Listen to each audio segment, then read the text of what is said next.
बारिश नहीं हुई थी, आज उस गांव के आसमान में काले बादल छाए हुए हैं। इसीलिए गांव वाले बहुत खुश हैं। लगता है आज बारिश होने वाली है।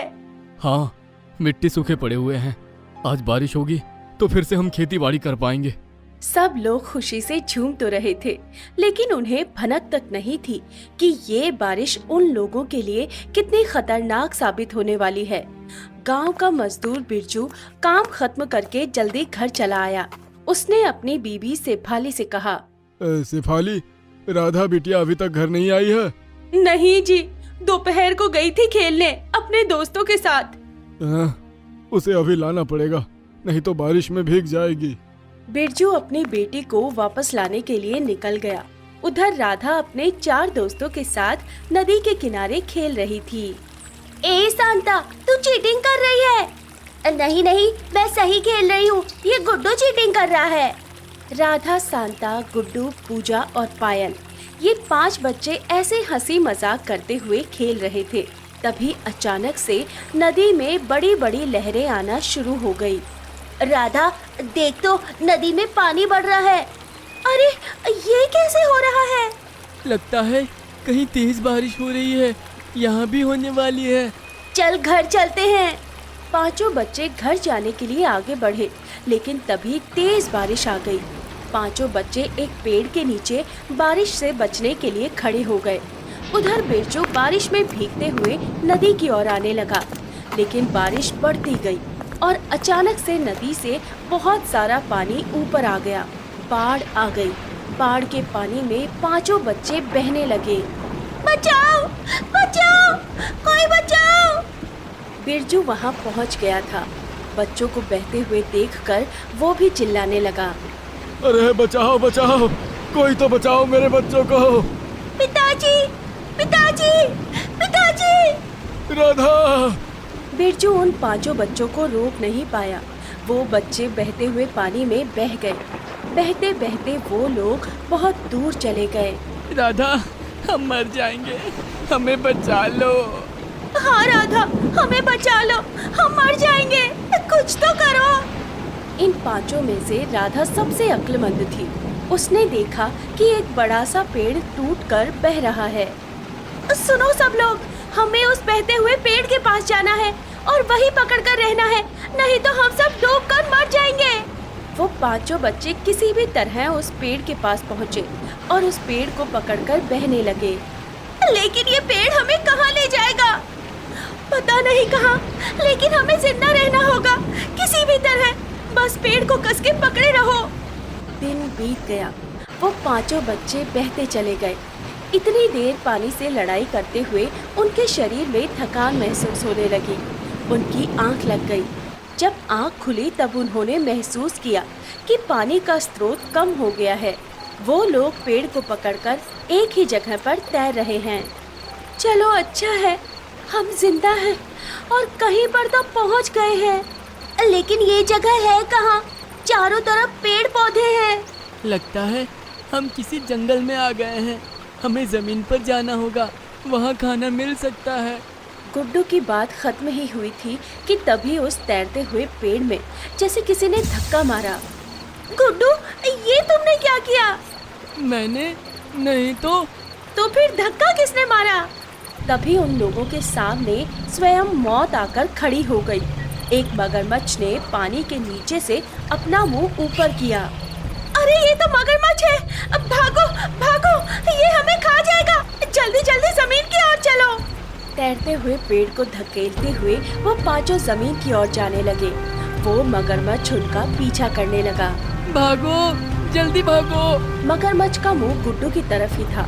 वो सभी जमीन के पास ही आ गए थे और तभी गुड्डू को खाने के लिए मगरमच्छ ने अपना मुंह खोला। लेकिन गुड्डू ने अपनी बुद्धि का इस्तेमाल किया और पेड़ को छोड़कर तेजी से जमीन के पास आ गया। 5 बच्चों ने पेड़ को छोड़ दिया और जमीन पर आ गए। मगरमच्छ के मुंह में वो पेड़ अटक गया। आज तो बाल बाल बच गए। ये खतरनाक नदी है, पता नहीं अब कौन सी मुसीबत हमारा इंतजार कर रही है। भगवान ने हमें जिंदगी दी है, अब वही हमें रास्ता दिखाएंगे। हाँ शांता, तुमने बिल्कुल ठीक कहा, लेकिन अभी बहुत भूख लगी है, कुछ खाना ढूंढना पड़ेगा। पांचों खाना ढूंढने में लग गए। दोस्तों यहाँ आओ, यहाँ पेड़ में कुछ फल है, चलो इसे खाते हैं। गुड्डू तू पेड़ पर चढ़ जा। गुड्डू पेड़ पर चढ़ने लगा। उस पेड़ पर पहले से ही एक बड़ा सा सांप रेंगते हुए उठ रहा था। गुड्डू ने उस सांप के शरीर को टच कर लिया। वो सांप गुस्सा हो गया और गुड्डू को काट लिया। गुड्डू नीचे गिर गया। उसके मुंह से झाग निकलने लगा। अरे ये क्या हो गया? गुड्डू आंखें खोलो, गुड्डू आंखें खोलो। गुड्डू को सांप ने काटा है, कुछ करना होगा। इसके शरीर से जहर निकालना होगा। मुझे जहर निकालना आता है, मेरे दादाजी ने मुझे सिखाया था। गुड्डू के हाथ पर उस सांप ने काटा था। सांता वहीं पर मुंह लगाकर जहर चूसने लगी। जहर चूसकर वो बाहर थूक देने लगी। इस तरह उसने गुड्डू के शरीर से सारा जहर निकाल दिया। गुड्डू ने आंखें खोली। मैं जिंदा हूँ, मैं जिंदा हूँ। तुम लोगों ने मेरी जान बचा ली। हम सब दोस्त हैं गुड्डू। इस खराब समय में हमें एक साथ एकजुट होकर रहना ही होगा। गुड्डू ने सभी को गले लगा लिया। अब पता नहीं इस जंगल में और कौन कौन सी मुसीबतें हमारा इंतजार कर रही हैं। हमें सतर्क रहना होगा। वो लोग आगे बढ़ते रहे। सांता रोने लगी। अब हमारा क्या होगा? हम कभी माँ और बापू से मिल पाएंगे क्या? सांता को रोते हुए देख सभी भावुक हो गए। पता नहीं मेरे माँ बापू अभी क्या कर रहे होंगे। हम हर रोज एक साथ खाते थे। हम भी। मुझे वापस जाना है, मुझे घर जाना है। राधा ने सभी के आंसू पोंछ दिए। रो मत, रोकर कुछ नहीं होगा। हमें डट के मुकाबला करना होगा, एक साथ रहना होगा। सबसे पहले खाना खाना होगा कुछ। भूख से पेट फटा जा रहा है। पांचों बच्चे भूखे थे, थके हुए थे, लेकिन उन लोगों को इस जंगल से बाहर निकलना था। राधा, क्या हम कभी इस जंगल से बाहर निकल पाएंगे? हमें कोशिश तो करनी होगी ना। पता नहीं हमारे माता पिता किस हालत में होंगे। उधर गांव बाढ़ में डूब गया था। पांचों बच्चों के माता पिता अपने बच्चों को खोकर बहुत परेशान थे। राधा की माँ सिंभाली तो बस रोए जा रही थी। वो बस एक ही प्रार्थना कर रही थी, हे भगवान, बस हमारे बच्चों को सही सलामत रखना। बस वो जिंदा रहे, हमें और कुछ नहीं चाहिए। बच्चे जिंदा थे, लेकिन कब तक रह पाते ये उनके ऊपर था। जंगल में बहुत सारे खतरनाक जीव रहते थे। शेर, मगरमच्छ, चीता, सांप, इन सब चीजों से उन्हें खतरा था। वो लोग चलते रहे। चलते चलते रात हो गई। वो पांचों एक पेड़ के नीचे बैठ गए। मुझसे और चला नहीं जा रहा, मैं थक गया हूँ। उनकी आंख लगी ही थी कि तभी एक शेर के दहाड़ने की आवाज सुनकर पांचों की नींद उड़ गई। लगता है शेर आसपास ही है, हमें यहाँ से चलना चाहिए। तभी उन लोगों ने अंधेरे में चमकते हुए दो आंखों को देखा। अरे शेर आ गया, भागो भागो। डर के मारे वो पांचों भागते रहे। शेर उनका पीछा करता रहा, लेकिन कुछ देर बाद शेर ने भी पीछा करना बंद कर दिया। लेकिन वो लोग डर के मारे दौड़ते रहे और दौड़ते दौड़ते सुबह हो गई। पांचों के पांचों थकान के कारण जमीन पर सो गए। तभी उनके नाक में एक खुशबू आई। उन लोगों ने देखा कि पास ही में एक झाड़ी में कुछ फल लगे थे। उन्हें देखकर ही मुंह में पानी आ गया। पांचों ने झाड़ियों से फल तोड़कर पेट भरकर खाया, लेकिन उसके बाद पांचों के पांचों बेहोश होकर जमीन पर गिर गए। तभी एक पंछी वहां से जा रहा था। अरे ये क्या? 5 इंसान के बच्चे इस जंगल में क्या कर रहे हैं और ये इस तरह से बेहोश क्यों पड़े हैं? वो पंछी पास आई और सब कुछ समझ गई। लगता है भूख के मारे इन लोगों ने जहरीला फल खा लिया। इन लोगों को बचाना होगा। वो पंछी तभी अपने दोस्तों को बुलाकर लाई और सभी पंछियों ने मिलकर एक पेड़ से एक तरह के फल लाने शुरू कर दिए। उस पंछी ने पांचों के मुंह में उन फलों को घुसा दिया। कुछ देर बाद पांचों को होश आया और वो लोग खड़े हो गए। तुम लोगों ने जहरीले फल खा लिए थे, इसलिए बेहोश हो गए। हमने दवाई खिलाकर तुम्हें ठीक कर दिया। तुम लोगों का बहुत बहुत धन्यवाद। हम बाढ़ की वजह से यहाँ आ गए हैं, हमें रास्ता नहीं पता। क्या तुम्हें इस जंगल से बाहर जाने का रास्ता पता है? इस जंगल से बाहर जाने का कोई रास्ता नहीं है। ये दुनिया का सबसे बड़ा जंगल है। तुम लोगों को अगर जिंदा रहना है तो तुम्हें इस जंगल में ही रहना सीखना होगा। एक गुफा है, तुम लोग वहाँ रह सकते हो। वो पंछी पांचों को एक गुफा के अंदर ले गई। पांचों बच्चे उस गुफा में ही रहने लगे। उस पंछी के साथ उनकी दोस्ती हो गई। पेड़ों से फल तोड़कर और छोटे जानवरों का शिकार करके पांचों अपना पेट पालते रहे। नसीब किसे कहाँ ले आए ये किसी को पता नहीं है, इसीलिए हमें हमेशा तैयार रहना होगा। चाहे कोई भी मुसीबत आए, हमें मुकाबला करना होगा। मोहनपुर गांव नदी के किनारे था, जिसके कारण हर साल मोहनपुर में बाढ़ आती थी। हर साल गांव वाले के घर में पानी घुस जाता था और 2 महीने के लिए कमर तक पानी रहता था। गांव के लोग इस बात से बहुत परेशान थे। हर साल हमारा घर डूब जाता है, इस तरह हम कैसे जिएंगे? उसी गांव में एक बूढ़ी औरत रहती थी। पूरे गांव में सिर्फ उसी के पास 2 किले का मकान था। वो बहुत अमीर थी और घमंडी भी थी। उसका नाम जानकी था। जानकी का पति उसके लिए बहुत पैसे छोड़कर मरे थे, इसलिए वो आराम की जिंदगी बिता रही थी। इस साल बहुत ज्यादा बाढ़ आ गई थी। घर वर सब टूट गए थे। लोग रास्ते पर आ गए थे। उसी समय गांव के एक आदमी ने कहा, अरे सुनो सब लोग, हमारा घर पानी में आधा डूब गया है।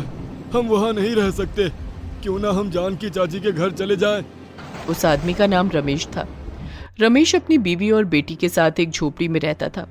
रमेश की बात को सुनकर उसकी बीवी सरला ने कहा, अरे वो बुढ़ी घमंडी है, खुदगर्ज है, वो हमें अपने घर में नहीं घुसने देगी। हाँ, सरला भाभी ने सही कहा।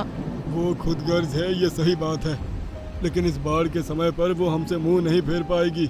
चलो एक बार कोशिश करके देखते हैं। गांव के सारे लोग बारिश में भीगते हुए जानकी के घर के बाहर चले आए और दरवाजे पर खटखटाने लगे। जानकी ने दरवाजा खोला। क्या बात है, तुम सब लोग यहाँ क्यों आए हो? वो चाची, हमारा घर डूब गया है, हमें कुछ दिन रहने की जगह दे दो ना। आपके पास इतना बड़ा मकान है। नहीं, मैं अपने घर में किसी को घुसने नहीं दूंगी। तुम सब गांव के गरीब लोग, मेरे यहाँ आने की हिम्मत कैसे हुई? हाँ चाची, आपको भगवान ने ये सब दिया है, इसीलिए आप भाग्यवान हो। इस बुरे वक्त पर हमारी मदद नहीं करोगी क्या? नहीं, बुरा वक्त तुम लोगों का है, मेरा नहीं। तुम लोग यहाँ से चले जाओ, मुझे तंग मत करो। ये बोलकर जानकी ने उनके मुंह पर दरवाजा बंद कर दिया। वो लोग निराश होकर कमर तक पानी में ही रहने लगे। बारिश में भीगते हुए बिना कुछ खाए वो लोग दिन बिताने लगे और इसी बात से भगवान गुस्सा हो गए। और तभी अचानक से एक बिजली जानकी के मकान पर गिरी। आहा! मकान टूटकर चूर-चूर हो गया और जानकी की मृत्यु हो गई। गांव के लोग आपस में कहने लगे, उसे उसकी घमंड की सजा मिली। भगवान हमारे साथ है दोस्तों। हाँ हाँ, भगवान हमारे साथ है, वो हमें बचाएंगे, हमारी रक्षा करेंगे। सभी हाथ जोड़कर भगवान को बुलाने लगे। जानकी की आत्मा यमलोक में यमराज के सामने चली गई। यमराज के सामने खड़ी होकर जानकी रोने लगी। यमराज ने कहा, आओ आओ जानकी, तुम्हारा ही इंतजार कर रहा था। हे यमराज, इतनी जल्दी मुझे अचानक से क्यों बुला लिया गया? तुम्हारे पापों का घड़ा भर गया है। लेकिन अचानक ये हुआ कैसे?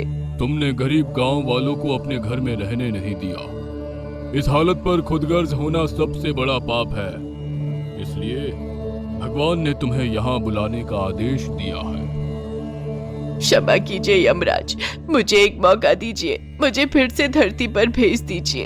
ये मेरे हाथ में नहीं है, इसके लिए तुम्हें स्वयं भगवान से माफी मांगकर विनती करनी होगी। जानकी भगवान को बुलाने लगी। कुछ देर बाद भगवान स्वयं यमलोक में प्रकट हुए। बताओ जानकी, क्या बात है? मुझसे गलती हो गई है भगवान, मैं सब कुछ ठीक करना चाहती हूँ। मुझे फिर से इंसान बनाकर धरती पर भेज दीजिए। ये नहीं हो सकता, मनुष्य जन्म ऐसे ही नहीं मिल जाता है, उसके लिए पुण्य कमाना पड़ता है। तुम्हें मैं एक तोते के रूप में भेज सकता हूँ। उस अवतार में तुम लोगों का भला करोगे तो तुम्हें मनुष्य जन्म की प्राप्ति होगी। तथास्तु।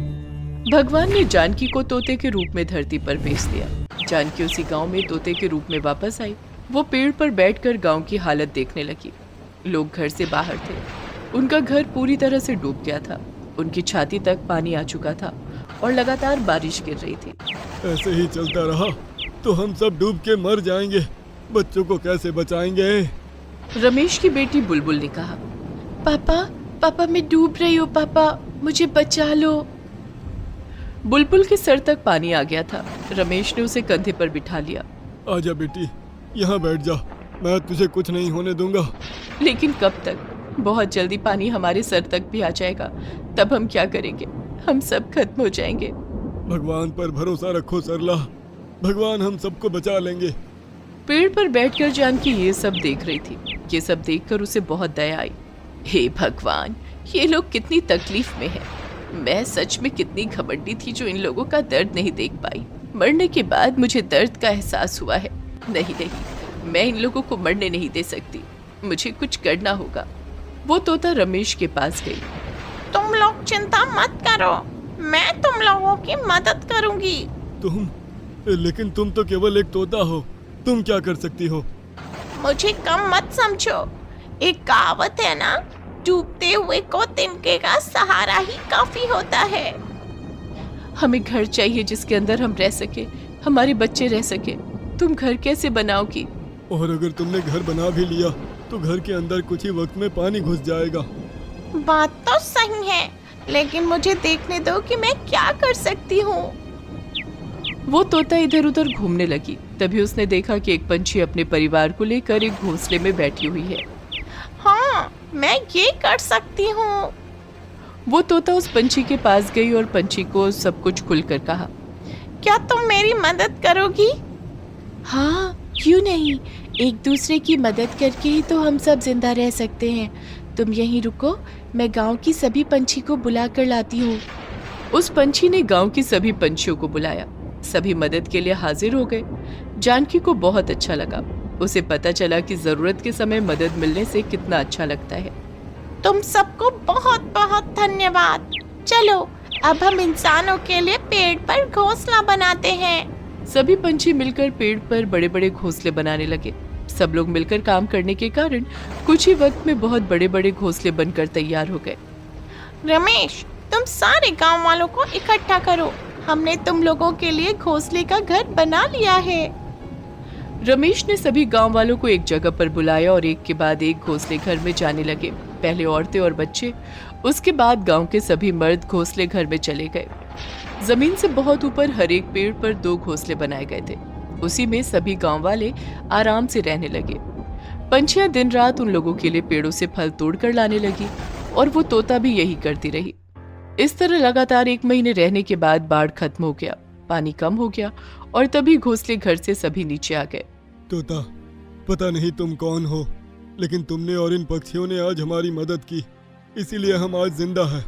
हम ये कभी नहीं भूलेंगे। तभी अचानक से बिजलियां कड़कने लगी और स्वयं भगवान प्रकट हुए।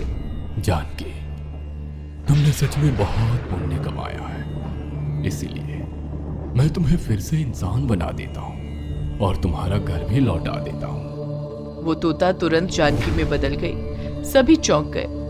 जानकी चाची, आप? हाँ, मुझे सजा मिली थी, लेकिन अब मैं वापस आ गई हूँ। हे भगवान, आपका लीला अपरंपार है, आप महान हो। तुम इंसानों की गलतियों की वजह से ही हर साल बाढ़ आते हैं। मैंने पेड़ बनाया था ताकि वो पेड़ तुम लोगों को बाढ़ से बचा सके, लेकिन तुम इंसान अपने फायदे के लिए पेड़ काटते हो। क्षमा कीजिए भगवान, हमसे गलती हो गई, हम और पेड़ नहीं काटेंगे। भगवान ने जानकी का घर लौटा दिया। जानकी ने अपने पैसों से गांव वालों के लिए घर बना दिया। गांव वालों ने पेड़ काटने बंद कर दिए, जिसके कारण पंछी आराम से पेड़ों पर रहने लगे। पूरा गांव पंछियों के गानों से गूंजता रहा और गांव का नाम मोहनपुर से पंछीपुर में बदल गया। दोस्तों, आप हमारे चैनल को जरूर सब्सक्राइब करें